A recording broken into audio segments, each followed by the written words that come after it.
बिस्मिल्लाहिर्रहमानिर्रहीम अल्लाहुम्मा सल्लि अला मुहम्मदिन व अला आलि मुहम्मद। अस्सलाम वालेकुम नाज़रीन, मैं हूँ आपका मेज़बान खालिद शबील और आप देख रहे हैं मेरा यूट्यूब चैनल। नाज़रीन, इस्लामाबाद, लाहौर, लंदन और वाशिंगटन में बैक वक्त बहुत तेज़ एक्टिविटीज़ चल रही हैं और ये सारी की सारी एक्टिविटीज़ जो हैं ये पाकिस्तान में जो सियासी मुस्तकबिल है उसके हवाले से और पाकिस्तान और अमेरिका के जो जियो स्ट्रेटजिक और डिफेंस कोऑपरेशन है उस पर इन सब मुलाकातों और एक्टिविटीज़ का इन्हिसार है। और इसमें इमरान ख़ान साहब जो है कि अभी तक अपना जो आखिरी ट्रम्प कार्ड है उनका, उसको उन्होंने इतना खुफिया रखा हुआ है कि इस वक्त इस्लामाबाद में और रावलपिंडी में एक बेचैनी की कैफियत दिखाई दे रही है कि इमरान ख़ान क्या करने जा रहे हैं।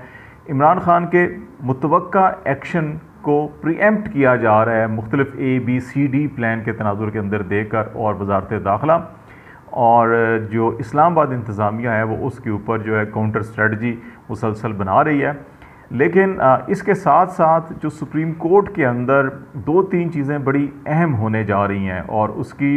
Indications chief justice of Pakistan justice Umar Ata Bandial ने भी दे दी है। और इस तनाजुर के अंदर जो डेवलपमेंट्स लंदन, वाशिंगटन और इस्लामाबाद के अंदर नज़र आ रही हैं उसके नतीजे में दिखाई ये दे रहा है कि रिसेंटली जितनी भी जो रिलीफ मिला है एहतसाब अदालतों से पाकिस्तान पीपल्स पार्टी PMLN या PDM की क़यादत को, उस रिलीफ के ऊपर डेंट पड़ने जा रहा है और शायद कुछ ना कुछ ऐसा ज़रूर हो जिसकी वजह से दोबारा एक बार फिर इन तमाम लोगों को जिन्होंने एहतसाब अदालतों से अभी तक रिलीफ लिया है या एहतसाब से मुतल्लिका जो मुकदमात थे उनमें रिलीफ ले लिया है, उनको एक बार फिर किसी कानूनी जो शिकंजा है या कानूनी जो रास्ता है उससे इनको शायद गुज़रना पड़ेगा। इसकी तफसीलात आपसे शेयर करेंगे। दूसरा, अभी अपेरेंटली कुछ ना कुछ चीज़ें ऐसी नज़र आ रही हैं कि जहाँ पे शहबाज शरीफ साहब या इनके ग्रुप को बज़ाहिर रिलीफ मिलता हुआ नज़र आ रहा है, लेकिन मरीम नवाज़ साहिबा या उनको तो रिलीफ अपेरेंटली मिल चुका है, लेकिन नवाज़ शरीफ साहब की अभी जो वापसी है, सबसे बड़ा मसला जो है उनकी वापसी, और उसकी वापसी में जो सबसे बड़ा इशू है वो उनकी सज़ा और जो उनकी कैद है वो एक सबसे बड़ा इशू है कि उस तनाज़र में अभी तक उनको एक रुकावट नज़र आ रही है जिसकी वजह से ताख़ीर हो रही है। इसी की बिना पर मरीम नवाज़ साहिबा जो है काफ़ी सीखपा नज़र आ रही हैं और उन्होंने जो लाहौर के अंदर प्रेस कॉन्फ्रेंस किया उसके अंदर भी बड़ी तल्ख़ और जो उनकी तुंदो तेज़ आवाज़ थी वो काफ़ी तल्ख़ दिखाई दे रही थी। तो इस तनाजुर में ये कहा जा रहा है कि क्योंकि उसी रोज़ जब मरीम नवाज़ साहिबा को और इमरान ख़ान को भी तौहीन अदालत केस के अंदर और मरीम नवाज़ को पासपोर्ट केस के अंदर रिलीफ मिला, उससे अगले ही रोज़ शहबाज शरीफ साहब को जो उनके ऊपर मनी लॉन्ड्रिंग का केस था उसमें इस्तिस्ना मिल गया उनको हाज़िरी से, और मुस्तकिल इस्तिस्ना है कि अब वो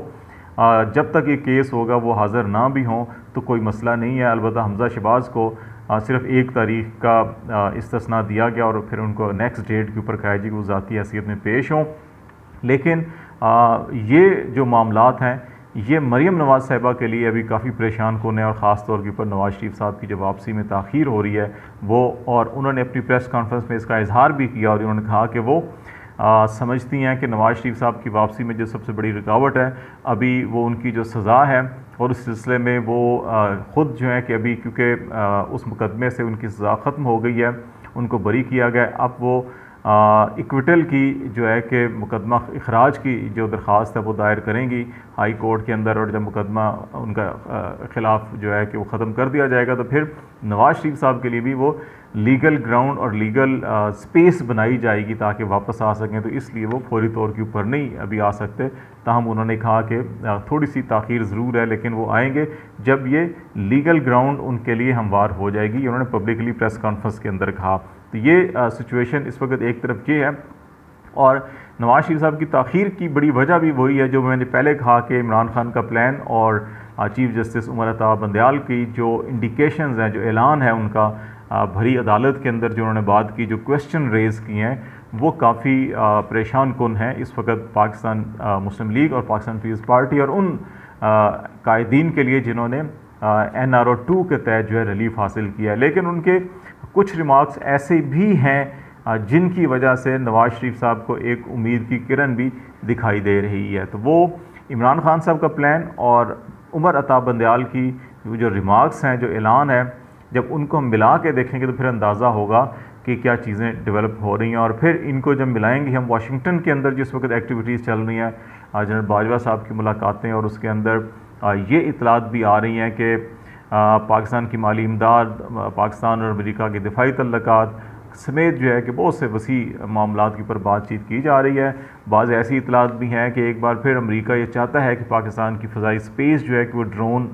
के लिए इस्तेमाल होने के लिए इजाज़त वो मांग रहे हैं, और इस सिलसिले में पाकिस्तान के साथ वो ताउन की ख्वाहिशमंद है। अफ़गानिस्तान के अंदर जितने भी उनके काउंटर टेररिज्म से वाले ऑपरेशन हैं उनके अंदर मुश्किलात का सामना है उनको, और उनका ये कहना है कि पाकिस्तान अपनी फ़ज़ाई हदूद इस्तेमाल करने की इजाज़त दे। वाज़ेह है कि इमरान खान साहब ने जून 2019 में एक इंटरव्यू के अंदर ये इस चीज़ की निशानदेही की थी, जब उनसे सवाल पूछा गया था कि ड्रोन फ़ज़ाई अड्डे देने की इजाज़त देंगे। उन्होंने कहा कि एब्सोल्युटली नॉट, जो बड़ा मशहूर भी हुआ मामला। DGISPR ने अपनी प्रेस कॉन्फ्रेंस में कहा कि ऐसी कोई डिमांड या कोई बात थी नहीं, तो एब्सोल्युटली नॉट कहने की क्या ज़रूरत थी। लेकिन ये भी याद रहे आपको कि जून में प्राइम मिनिस्टर इमरान खान उस वक्त थे, तो उन्होंने ये इंटरव्यू दिया था, और अक्टूबर 2021 में CNN ने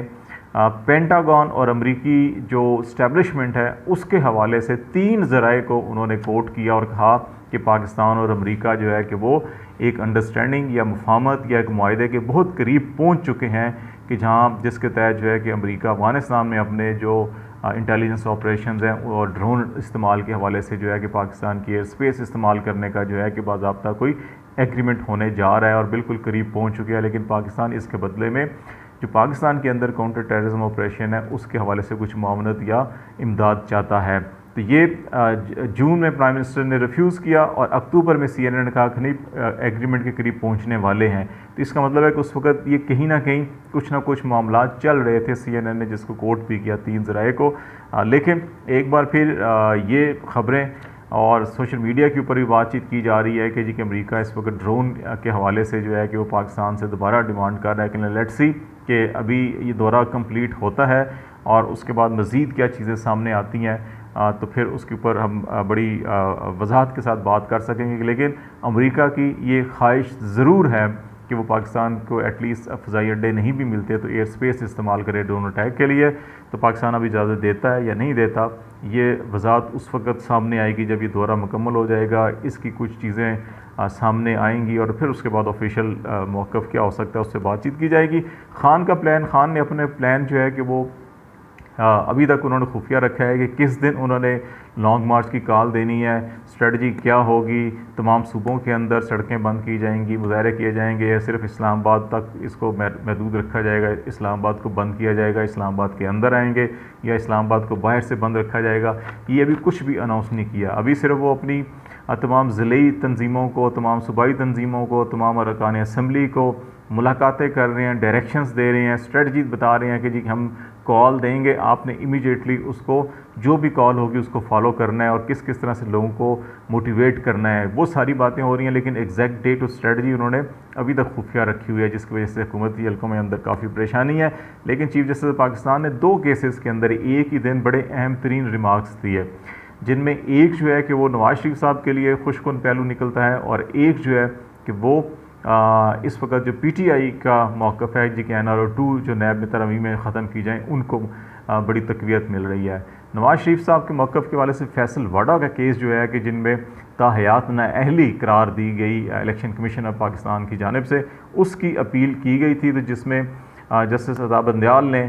ये रिमार्क्स दिए कि ताहयात नाअहली का जो कानून है ये काला कानून है। ये बहुत बड़ा जुमला था जो ये निशानदेही करता है कि कोर्ट का मूड जो है ख़ास तौर के ऊपर 62(1)(f) जो तरमीम है, इसको उन्होंने कहा कि इसके ऊपर जो है कि इसके ऊपर वज़ाहत तरमीम होनी चाहिए। यही बात फवाद चौधरी ने सुप्रीम कोर्ट के बाहर कहा कि ऐसे कवानीन जिनकी डेफिनेशंस नहीं है उनकी जो है कि तरमीम होनी चाहिए। अब इसकी डेफिनेशन क्या है क्या नहीं है वो इसकी तरफ इशारा कर रहे हैं फवाद चौधरी साहब भी। और चीफ जस्टिस ऑफ पाकिस्तान का ये कहना था कि इलेक्शन कमीशन ऑफ पाकिस्तान ने हम ये देखते हैं कि ताहाल नाअहली की सज़ा दे सकता व नहीं दे सकता। उन्होंने जो एफिडेविट दिया था वो गलत था, वो हकीकत अपनी जगह कायम रहेगी, लेकिन इलेक्शन कमीशन ऑफ पाकिस्तान की सज़ा दे सकता है या नहीं दे सकता, इस चीज़ को भी देखना होगा। और अगर सुप्रीम कोर्ट ये कह देती है कि इलेक्शन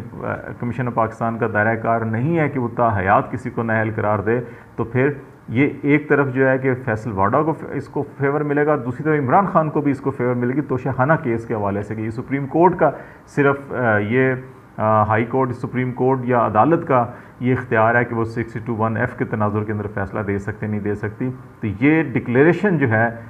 इसका सादिक और अमीन का ये इंडिकेशन दी आ रही है सुप्रीम कोर्ट की जानिब से कि ये इलेक्शन कमीशन ऑफ पाकिस्तान शायद नहीं कर सकता। तो इसके ऊपर उन्होंने करना है। अभी 6 अक्टूबर को दोबारा इसकी समाअत होगी। नैब कवानीन में तरमीम के हवाले से 2 चीज़ें की गई हैं। अभी कल और परसों ये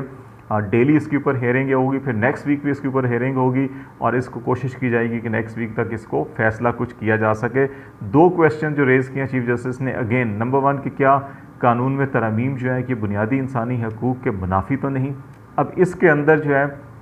कि एक तरफ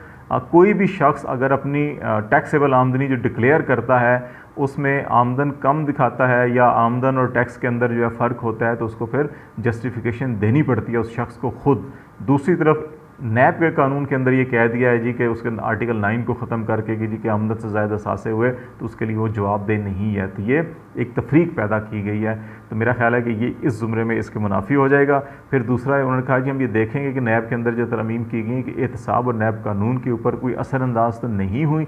अब वो तरमीम के नतीजे में कोई तकरीबन ये 100 के करीब रेफरेंसेस जो हैं कि वो वापस जा चुके हैं। तो इसका मतलब है कि बराह रास्त ये तरमीम उन केसेस के ऊपर नैब के कवानीन के तहत जो है केसेस चल रहे थे उनके ऊपर इम्पेक्ट आया, मनफी इम्पेक्ट आया और केसेस सारे विड्रॉ कर दिए गए हैं। तो इसलिए इन 2 बुनियादों की वजह से ये कहा जा सकता है कि ये NRO 2 जो मिला था उसके ऊपर एक ख़तरे की तलवार लटक चुकी है और जो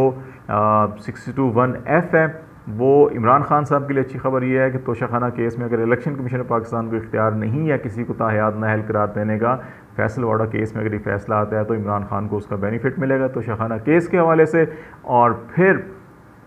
621F जो काला कानून ताहयात नाअहली है इसका फ़ायदा नवाज शरीफ साहब को भी हो सकता है। तो लेट्स सी कोर्ट इसके ऊपर क्या डिसीजन करती है और उस डिसीजन के नतीजे में ही वे फॉरवर्ड बनेगा। शायद यही वजह है कि मरीम नवाज़ साहिबा कह रही हैं कि हम अभी कुछ थोड़ा इंतज़ार करेंगे, लीगल ग्राउंड्स बन जाएँ तो मियाँ साहब की वापसी आएगी। तो शायद लीगल ग्राउंड जो है कि सुप्रीम कोर्ट के ये फ़ैसले, एक तरफ इमरान खान PTI के मौक़िफ़ को तक़वियत मिलेगी नैब कवानीन के हवाले से और दोबारा से वो रेफरेंसेस किसी न किसी फोरम के ऊपर दोबारा ज़िंदा हो जाएंगे, और दूसरी तरफ 621F को अगर वो कहते हैं ये ताहयात नाअहली काला कानून है तो उससे नवाज शरीफ को बेनिफिट मिलेगा। और शायद यही वो एक कहा जा रहा है कि लेवल प्लेइंग फील्ड जो है शायद सबको इससे मिल जाए और सब जो है कि इससे कहीं ना कहीं हम मुतमिन हो जाएं और फिर इलेक्शन की तरफ जाएं। तो देखें अगले हफ्ते 10 दिन के अंदर क्या अदालतें फ़ैसला करती हैं और क्या मामला चलते हैं। फ़िलहाल खालिद जमील को इजाज़त दीजिए। अल्लाह हाफिज़।